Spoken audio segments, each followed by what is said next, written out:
কেতিয়াবা জীৱনত সৰু সৰু কথাবোৰক লৈ আমি বেছিকৈ ভাবোঁ। কেতিয়াবা ভাবোঁ এইবোৰ আমাৰ জীৱনত কিয় হৈ আছে, মানে এইবোৰ যি মোৰ লগত হৈ আছে সেইকেইটা কিয় হৈ আছে। মানে সমস্যাবোৰ ইমান সমস্যাৰে জৰ্জৰিত হৈ যায় জীৱনটো, মানে গোটেইখিনি ভাবি আমি উপায় নাপাওঁ যে কি কৰিম কি নকৰোঁ। মানে বেছিকৈ অভাৰ থিংকিং যি কয় বেছিকৈ ভাবোঁ। আমি নিজকে মানে এনেকুৱা ঠাইলৈ লৈ যাওঁ মানে আৰু জীৱনৰ আৰু একো নহয়, মানে জীৱনটো শেষ, ইয়াত আমাৰ ডাই ইন যিটো কয় সেনেকুৱা টাইপৰ। কেতিয়াবা আমি সেনেকৈ ভাবোঁ আৰু মানে মোৰ কেৰিয়াৰত মোৰ জীৱনত আৰু একো নহয়, যি হৈছে হ'ল শেষ আৰু।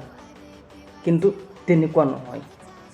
আমি কিছুমান কথা সেনেকৈ ভাবিলে মানে অলপ এই হয়, য'ত সমস্যা আছে তাত সমাধানো আছে। সেইকাৰণে অলপ জীৱনটো বেলেগভাৱে ভাবি আগুৱাই যাব লাগে। মানে জীৱনত সমস্যাবোৰ আহি থাকে গৈ থাকে, মানে যি সমস্যা আপোনাৰ জীৱনত আহি আছে তাৰ সমাধানো নিশ্চয় আছে। গতিকে এই বেলেগ ফালেদি ভাবাতকৈ সমাধানৰ ফালেদি ভাবিলে আমি বেছি আগুৱাই যাব পাৰোঁ নেকি, মোৰ সেনেকুৱা ভাব। গতিকে ময়ো মানে বেলেগ পিনেও দি ভাবিছিলোঁ বহুত দিন, কিন্তু এতিয়া সমস্যা আপুনি চাওক, বেলেগ পিনেদি ভাবিলেও সমস্যা কেতিয়াও শেষ নহয়, সমস্যা আহিয়ে থাকিব গৈ থাকিব।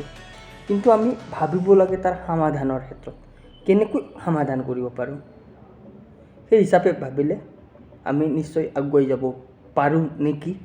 আজিৰ পৰা আমি জীৱনটো অলপ বেলেগভাৱে ভাবি আগুৱাই যাবলৈ চেষ্টা কৰিম, ঠিক আছে। মানে জীৱনটো এতিয়া আমি নিগেটিভভাৱে নহয় পজিটিভভাৱে ভাবি আগুৱাই যাম।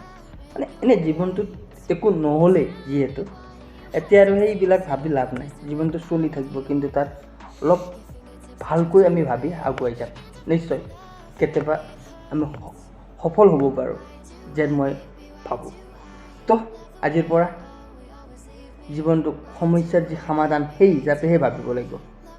তো বন্ধু বান্ধৱীসকল, আপোনালোকক যদি মোৰ এই ভিডিঅ'টো ভাল লাগিছে তেনেহ'লে ভিডিঅ'টো লাইক কৰিব, কমেণ্ট কৰিব, লগতে শ্বেয়াৰ কৰি দিব, যাতে আনবোৰেও এই ভিডিঅ'টো পায়। আৰু এনেকুৱা ধৰণৰ যদি ভিডিঅ' আপোনালোকে চাই থাকিব বিচাৰে তেন্তে নিশ্চয় মোক ফ'ল' কৰিবলৈ নাপাহৰিব। আৰু ইউটিউবত আপোনালোকে ঋষিৰাজ শৰ্মা বুলি চাৰ্চ কৰিব।